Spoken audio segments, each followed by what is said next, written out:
Manchester United and Tottenham. Dumb and dumber. Dumb and dumber. The Tuckle brother twins. Poo and shit. That's exactly what they are. The sun's even shining in my face because it's just beautiful to see these two absolutely stink after the recruitment they've had this summer. Man United beaten 2-0 away to Hull City.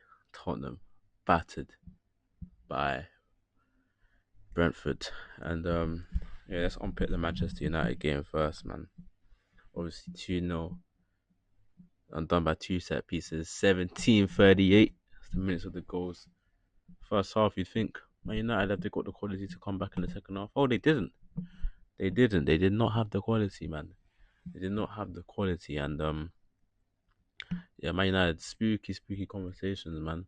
Spooky conversations because I know a lot of Man United fans, and before the ball was kicked this season, they was given all the league title shots. Oh, we're gonna win the league. This is our year. If Arsenal can do it, we can do it.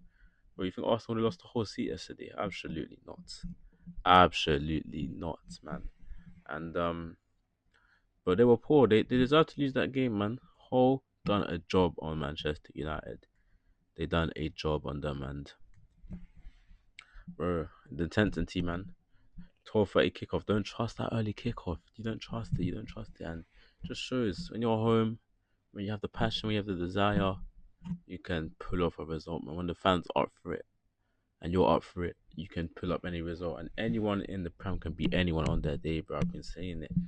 I've been saying on their day, though, anyone can actually beat anyone. And yesterday it was whole City's day, and it wasn't a thing where it wasn't Man United's day. They deserved to lose. They were poor up front.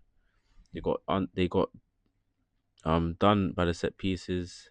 You talk about Maguire. He's great at defending the box. Well, Hull had a lot of chances in the lead up to their goals, and they've got a lot of work to do. I mean, speaking of Maguire, in 2026-27 season, how can you have Luke Shaw, Maguire, Dallo, and your defensive line? I think you want to win a league like it's just not good enough, is it? It's not good enough. Yes, I know they all have their individual uses, but you're not going to win a league title with players like that. They're just not up to the standard. They're just not up to the standard. If you compare that to the elite sides, they have 10 times the quality of players like that. Like Maguire and Shaw could be playing for they could be playing for Brentford and they wouldn't stand out. Dallo as well. They're not great. Like you gotta upgrade that. And I think they would focus on that next summer.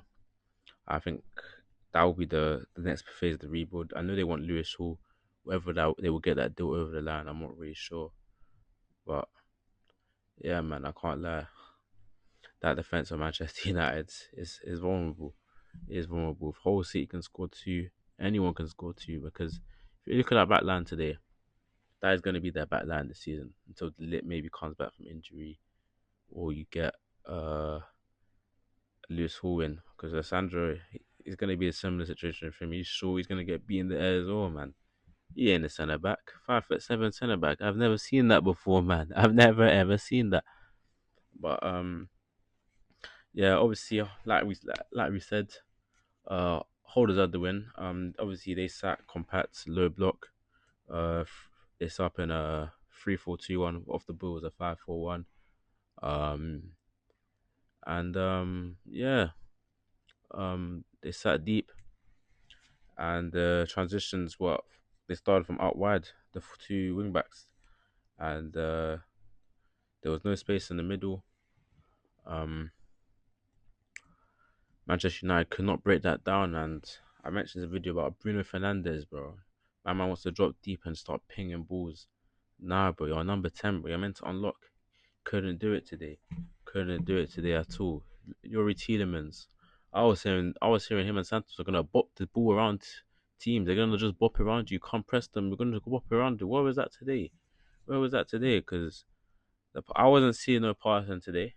I wasn't seeing no passing. It looked like obviously I know they're both new signings. It just looks like it's their first time playing together.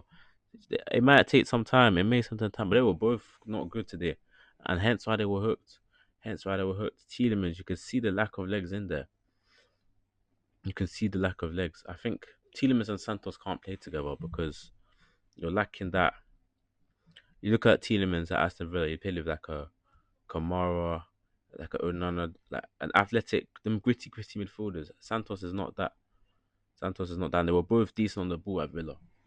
So with Tielemans, if you're gonna sacrifice for his lack of legs, you need someone that has legs in there next to him. And that's where Belabor does come in. That is where Belabor does come in for Manchester United. It is a good signing, but Santos and Tielemans long term, I think you're gonna see more results like that. Man United got absolutely done. I think um the false 19, just play a striker, bro. Like you bought a striker last summer, just play him. You can't have two strikers on the bench. I don't know if Xerxes gonna leave, but Sesko gotta be starting these type of games. The Cunha false 19 or the Burma, I think when you have Cunha in false nine, he's gonna try drop in to draw centre back, but Holding they didn't fall for that. They sat deep. They didn't draw anyone out.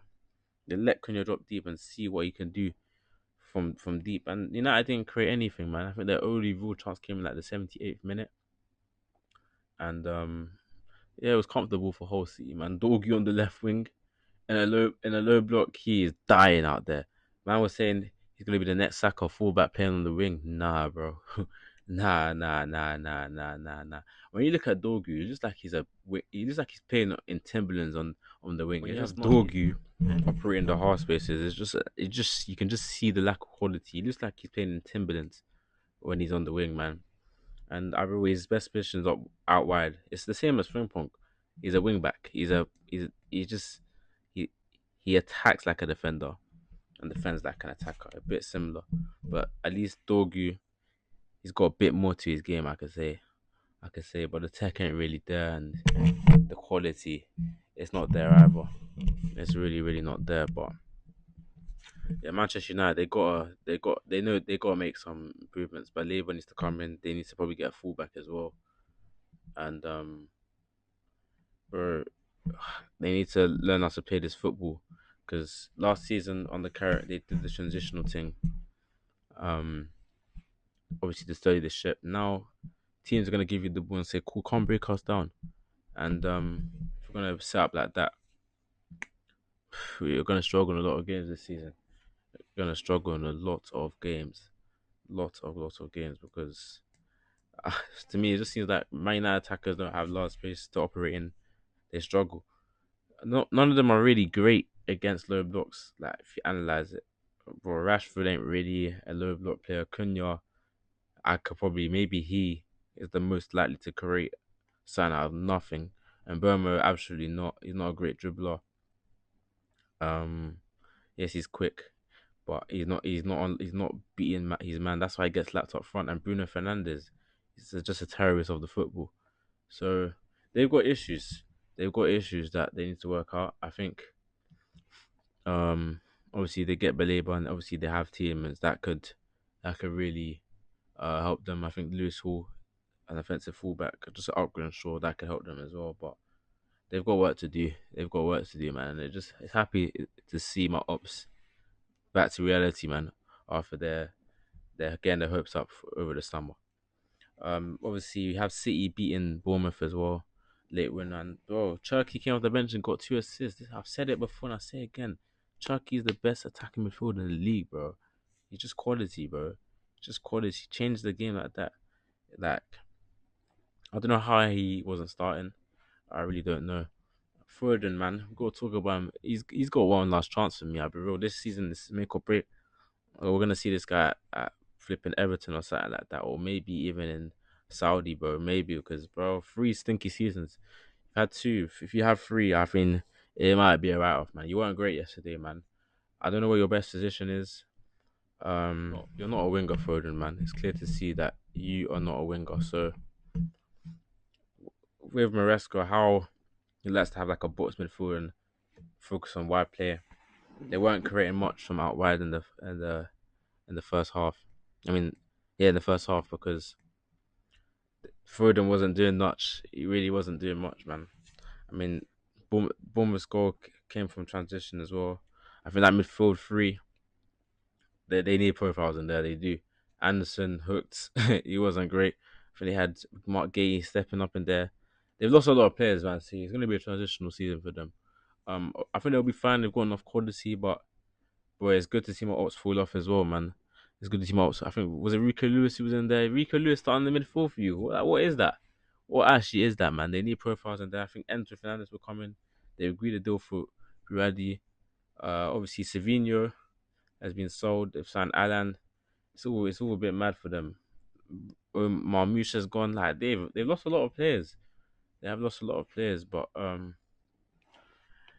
yeah, man, I can't lie. They need to just play their best players for now. Turkey needs to be playing every week. Semenyo, he can get you some goals. He needs to be playing, and I think Doki's out for a bit, but when he comes back, he needs to be playing as well. But yeah, Man City, they got away with one.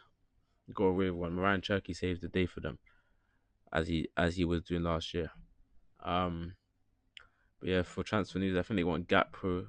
That makes no sense to me. Why would Man City want Gakpo? Is he a backup for Haaland? Is he the winger they want?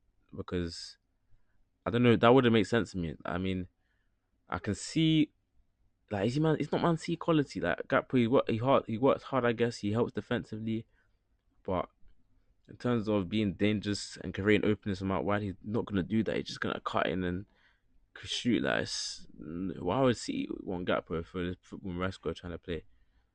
I don't know. Maybe I mean I can see why in a sense. Maresca he likes his team to just Man City Pep they would like more possession based. Maresca he's more consistent on like just getting chances, getting shots off. Maybe that's why, but that sign again makes no sense. And if Liverpool gonna sell him, it's gotta be 80 mil, man, in this market, bro. Got scrubs like Savinho going for 75. I don't think Savinho's a scrub, but if he's going for 75, Gap will gotta be 80. And as for Savinho to Tottenham, I think he's a good player. I think he will do more at Tottenham because he will have the freedom to open up himself. At, at Manchester City under Pep, he didn't really have that because Man City wingers they're programmed to play like robots and they can't really express themselves. So I think at Tottenham will have that freedom, and he's a great dribbler, man. He's got the tech, 1v1 ability. He's very skillful. He plays like a true Brazilian, man. But it's a shame it didn't really work out for him at City. We'll see what he can do at Tottenham. Is he worth the price tag? Absolutely not. But the quality is definitely there. It is definitely there.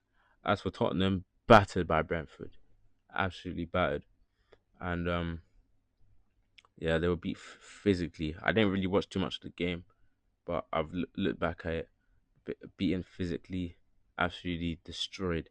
Tottenham, their press, uh, they wanted to force the ball into central areas, and bro, Tonali was, I think they were set up as like a 3-1-6, I think. They were just battered in the midfield, man. Sengare, Brentford, they've got physical profiles, man. Tottenham couldn't compete physically. Gallagher, Bergvall, not good enough. Absolutely not good enough. Not good enough. And the only thing I can say for Tottenham, they've got a lot of profiles missing. Kudus didn't play. Still have Richarlison up front. Fernandez didn't start, so I think they're missing Udogi Poro. They're missing a lot of their starters, so is Tottenham's B team, is that an excuse to lose to Brentford? I'm not sure. But Brentford, they looked good, man. They look good, and Tottenham, they got work to do, man. They got work to do because 217 players finishes. They've spent a lot of money. They need to start progressing up the table. I think the Zerbi is a good coach. He's proven himself at Brighton, but Marseille, I don't know. He did. They look too great there. I mean, even Liverpool beat them 3-0 earlier this year. So I mean, is his football a bit outdated? I'm not sure. Man. You need a good midfield that suits each other, and I think we need to see Tonali and Fernandez more to see if the Zerbi's football is really what it's about. But yeah, man, it's good to see my ops lose, man. It's really good to see my ops lose. On to game week 2. Let's get preparations in for that. Get your 3 points. Literally what it is.